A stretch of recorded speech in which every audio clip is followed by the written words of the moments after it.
నమస్తే, welcome back to my channel general knowledge ఎత్రెట్ వందన. ఇవాళ వీడియోలో ఎస్ఎస్సి నోటిఫికేషన్ అండి. ఇది గ్రూప్ సి అండ్ డి పోస్టులకు సంబంధించి అనమాట. స్టెనోగ్రాఫర్ ఉద్యోగాలు, ఎస్ఎస్సి స్టెనోగ్రాఫర్ రిక్రూట్మెంట్ అనమాట. ఇది 12th పాస్ జాబ్స్ అండి. సో ఈ నోటిఫికేషన్ గురించి పూర్తి డీటెయిల్స్ ఈ వీడియోలో షేర్ చేస్తాను. వీడియోని అయితే స్కిప్ చేయకుండా ఎండ్ వరకు చూడండి. ఫస్ట్ టైం ఎవరైతే మా ఛానల్ చూస్తున్నారో ఈ వీడియోకి లైక్ ఇచ్చి ఛానల్ని సబ్స్క్రైబ్ చేసుకోండి. ఈ జాబ్స్ వచ్చేసి ఫ్రెండ్స్ ఎస్ఎస్సి స్టెనోగ్రాఫర్ రిక్రూట్మెంట్ అనమాట. ఎస్ఎస్సి స్టాఫ్ సెలక్షన్ కమిషన్ వాళ్ళు రిలీజ్ అయితే చేశారు. Grade C and D posts అనమాట. ఆన్లైన్ అప్లికేషన్స్ అనేవి 4/4/24 నుంచి స్టార్ట్ అయిపోయాయి ఫ్రెండ్స్. 5/15 వరకు మనకు ఛాన్స్ ఉంది. లాస్ట్ డేట్ అదే 5/15 వరకు అయితే మనకి ఛాన్స్ అయితే ఇచ్చారు. ఆన్లైన్ ఫీ పేమెంట్ చూసుకుంటే 5/16 వరకు మనకి ఛాన్స్ ఇచ్చారనమాట. సో ఈ నోటిఫికేషన్ అనేది ఒక మంచి నోటిఫికేషన్ అండి. సో ఈగర్లీ ఎవరైతే వెయిట్ చేస్తున్నారో వాళ్ళకి ఒక గుడ్ ఆపర్చునిటీ అనేది చెప్పవచ్చు. సో ఇది 12 పాస్ అయిన కేంద్ర ప్రభుత్వ ఉద్యోగాలండి. Staff selection commission grade C and D పోస్టులకు అనమాట. టోటల్ వేకెన్సీస్ వచ్చేసి 731 వేకెన్సీస్ అయితే ఉన్నాయి ఫ్రెండ్స్. సో ఇది స్థిరమైన జీతం, అదేవిధంగా గవర్నమెంట్ ఫెసిలిటీస్ ఉంటాయి, ఉద్యోగ భద్రత కూడా ఉంటుంది. సో ఒక మంచి అవకాశం అనేది అయితే చెప్పవచ్చు. ఈ రిక్రూట్మెంట్ ద్వారా ఎంపికైన అభ్యర్థులు అనమాట కేంద్ర మంత్రిత్వ శాఖలు మరియు అనుబంధ కార్యాలయాలు, శాసన సంస్థల్లో నియమిస్తారనమాట. ఓకేనా. So 731 vacancies. నెక్స్ట్ అదేవిధంగా మనం జాబ్ లొకేషన్ చూసుకుంటే ఇండియా మొత్తంలో ఎక్కడైనా చేసుకోవచ్చు. ఇవి సెంట్రల్ గవర్నమెంట్ జాబ్స్ అండి. ఈ జాబ్స్కి అయితే దరఖాస్తు విధానం వచ్చేసి ఆన్లైన్లో అనమాట. ఇక్కడ మనకు ఆల్రెడీ ఒక అధికారిక వెబ్సైట్ అయితే ఇచ్చారు ఫ్రెండ్స్. సో ssc.gov.inకి లాగిన్ అయితే మనకు నోటిఫికేషన్ పీడిఎఫ్ అనేది మొత్తంగా వచ్చేస్తుంది. ఇంకా ఏమైనా డౌట్స్ ఉంటే మీరు అందులో చూసి తెలుసుకోవచ్చు అనమాట. ఓకేనా. ఇక్కడ చూడండి ఫ్రెండ్స్, టోటల్ వేకెన్సీస్ ఇచ్చారు కదా, 731 వేకెన్సీస్ అనమాట. మంచి అంటే ఎక్కువగా ఖాళీలు అయితే ఉన్నాయి ఫ్రెండ్స్.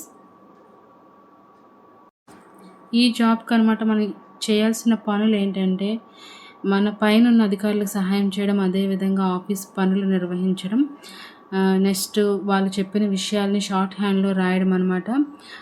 టైప్ చేసి డాక్యుమెంట్స్ తయారు చేయడం, నెక్స్ట్ ఏవైనా నివేదికలు తయారు చేయడం, ఒకవేళ ఇంకా కావాలంటే రికార్డులు, ఫైల్ నిర్వహించడం, తర్వాత రోజువారీ పాలన పనులలో సహాయం చేయడం అనమాట మన ఈ జాబ్స్కి సంబంధించి డ్యూటీ.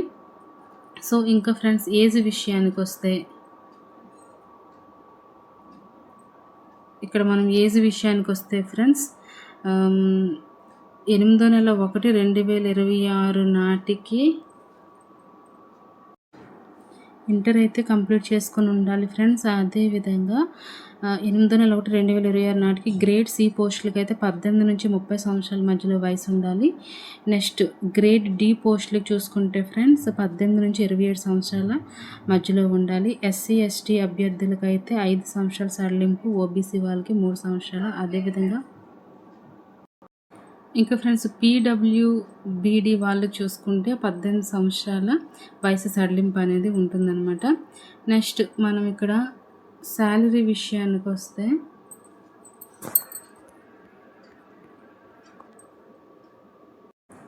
ఏజ్ లిమిట్ చెప్పాను కదా ఫ్రెండ్స్, చూడండి పీడిఎఫ్లో అయితే క్లారిటీగా మెన్షన్ చేస్తున్నారు. సో ఈ విధంగా అయితే మనకి ఎక్స్ సర్వీస్ మ్యాన్కి ఇంకా ఫ్రెండ్స్ 3 years అనేది ఏజ్ అనేది సడలింపు అనేది ఉంటుంది. డిఫెన్స్ పర్సనల్, డిజేబుల్డ్ వాళ్ళకైతే 3 years అనమాట. సో క్లారిటీగా మెన్షన్ చేస్తున్నారు. సో నేను అందుకే చెప్తున్నాను అనమాట. మీరు వెబ్ ఐడి ఇచ్చాను కాబట్టి మీరు దాన్ని క్లిక్ చేస్తే టోటల్గా నోటిఫికేషన్ అనేది మీకు ఈ విధంగా షో అవుతుంది. ఏ డౌట్స్ ఉన్నా మీరు క్లారిటీగా అయితే తెలుసుకోవచ్చు అనమాట. ఇంకా ఫ్రెండ్స్ మనం శాలరీ చూసుకుంటే grade C and grade D వాళ్ళకి పే లెవెల్ 4 ప్రకారం అనమాట. నెలకి 25,500 నుంచి 81,100 వరకు అయితే శాలరీ అయితే ఇస్తారు ఫ్రెండ్స్. అదేవిధంగా జీతంతో పాటు డిఏ, హెచ్ఆర్ఏ, టీఏ అన్ని సౌకర్యాలు ఉంటాయి. అదేవిధంగా పెన్షన్ కూడా వస్తుంది. నెక్స్ట్ ఎంపిక విధానం చూసుకుంటే ఫ్రెండ్స్ మనకి ఇక్కడ కంప్యూటర్ ఆధారిత పరీక్ష అనేది ఉంటుంది.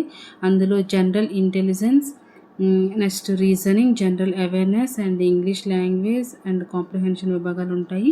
స్కిల్ టెస్ట్ కూడా అయితే ఉంటుంది ఫ్రెండ్స్. ఓకేనా, ఈ స్కిల్ టెస్ట్ అనమాట CBT పాస్ అయిన తర్వాత స్టెనోగ్రఫీ నైపుణ్యత పరీక్ష అయితే ఉంటుంది. గ్రేడ్ Cకి అయితే నిమిషానికి 100 పదాలు అనమాట టైపింగ్.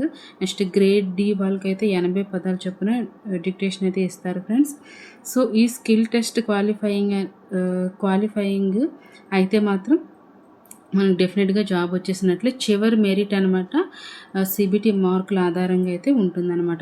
ఏ విధంగా దరఖాస్తు చేసుకోవాలి, ఇక్కడ మనకి SSC అధికారిక వెబ్సైట్ మీకు ముందు చెప్పాను కదా, ssc.gov.inకి వెళ్ళనమాట. అక్కడ రిజిస్ట్రేషన్ మీరు ముందుగా చేసుకుంటే ఓకే, లేదు అనుకుంటే రిజిస్ట్రేషన్ చేసుకోవాలి. ఇప్పుడు OTR అంటే 1 టైం రిజిస్ట్రేషన్ పూర్తి చేసుకోవాలి. అది పూర్తి అయిన తర్వాత అనమాట లాగిన్ అయ్యి SSC stenographer grade C and D పరీక్షను అయితే 2026 ఎంచుకోవాలి ఫ్రెండ్స్. అక్కడ మనం వ్యక్తిగత విద్య, చిరునామా అన్ని వివరాలు అయితే ఫిలప్ చేయాల్సి ఉంటుంది. తర్వాత ఫోటో అండ్ సంతకాన్ని కూడా అప్లోడ్ చేయాల్సి ఉంటుంది. నెక్స్ట్ చూసుకుంటే ఫ్రెండ్స్, నెక్స్ట్ దరఖాస్తు రుసుము చెల్లించాల్సి ఉంటుంది. అన్ని వివరాలు చూసుకుంటే సబ్మిట్ చేయాల్సి ఉంటుంది అనమాట. సబ్మిట్ చేసి మనమైతే ప్రింట్అవుట్ని అయితే తీసుకోవాలన్నమాట. ఓకేనా, నెక్స్ట్ ముఖ్యమైన వివరాలు చూసుకుంటే దరఖాస్తు ప్రారంభ తేదీ అనేది ఆల్రెడీ మీకు ముందుగానే మెన్షన్ చేశాను. 24నే స్టార్ట్ అయిందనమాట. చివరి డేట్ అనేది 5 నెలల 15 వరకు ఛాన్స్ ఉంది. అదేవిధంగా ఫీజు చెల్లింపు అనేది 5 నెలల 16 వరకు అయితే ఛాన్స్ ఉంది ఫ్రెండ్స్. ఓకేనా, అదేవిధంగా మనం ముందు అప్లోడ్ చేశాక ఇంకా ఏమైనా కరెక్షన్స్ ఉంటే మనకి దానికి కూడా టైం ఇచ్చారు. 5 నెలల 20 నుంచి 21 డేట్ మధ్యలో అనమాట మనం ఈ కరెక్షన్ విండో ఓపెన్ అవుతుంది. మనం అది ఓపెన్ చేసి ఇంకేమైనా డౌట్స్ ఉంటే మనం దాన్ని సరి చేసుకోవచ్చు అనమాట. ఏదైనా తప్పుగా ఫిలప్ చేస్తుంటే దాన్ని సరి చేసుకోవచ్చు. సో ఈ జాబ్స్ అనేది ఒక మంచి opportunity friends. So inter pass అయిన వాళ్ళు ఎవరైనా ఉన్నా కానీ వాళ్ళనమాట అప్లై చేసుకోవచ్చు. అదేవిధంగా ఫ్రెషర్స్ కూడా అప్లై చేసుకోవచ్చు అనమాట. ఓకేనా, ఇంకేమైనా డౌట్స్ ఉంటే డెఫినెట్గా కామెంట్ రూపంలో కామెంట్ చేయండి. వీడియో నచ్చితే తప్పకుండా లైక్ చేయండి, షేర్ చేయండి. ఛానల్ అయితే తప్పకుండా సబ్స్క్రైబ్ చేసుకోండి.